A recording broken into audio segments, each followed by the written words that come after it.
જય માતાજી। આજે બનાવવાના છે ગુલાબ ચટ્ટા।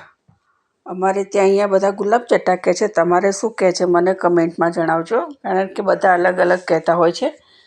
તો તેલની અંદર રાઈ જીરું નાખી અને ડુંગળી એકદમ ઝીણી ચોપર કરીને નાખી દીધી છે। આની અંદર તમારે લીલું મરચું નાખવું હોય ચોપ કરવામાં તો નાખી શકો, પણ મેં નથી નાખ્યું।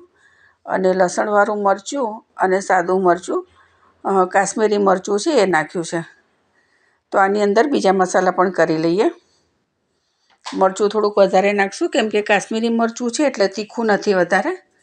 અને અંદર ધાણા જીરું અને હળદર નાખી દઈએ, થોડું શેકાવા દઈશું। મીઠું નાખીએ અને બધું સરસ મિક્સ કરી લઈએ।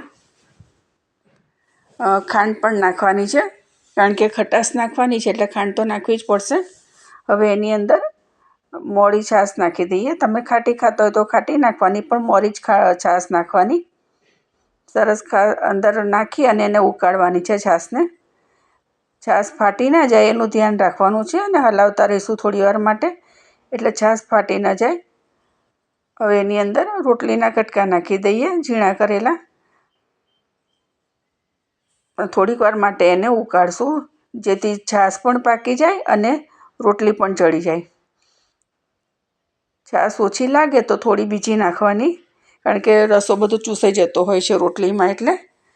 તો જુઓ તૈયાર છે આપણા ગુલાબ ચટ્ટા। વિડીયો સારો લાગ્યો હોય તો લાઈક શેર ને કમેન્ટ કરજો। તમારે ત્યાં શું કહે છે આને એ મને ચોક્કસથી જણાવજો। અને ઉપરથી હવે આપણે લીલા ધાણા પણ નાખી દઈશું। તો તૈયાર છે આપણા ગુલાબ ચટ્ટા। ઉપર થોડું ઘી નાખી દેવાનું, ઘીવાળા બહુ સરસ લાગે છે।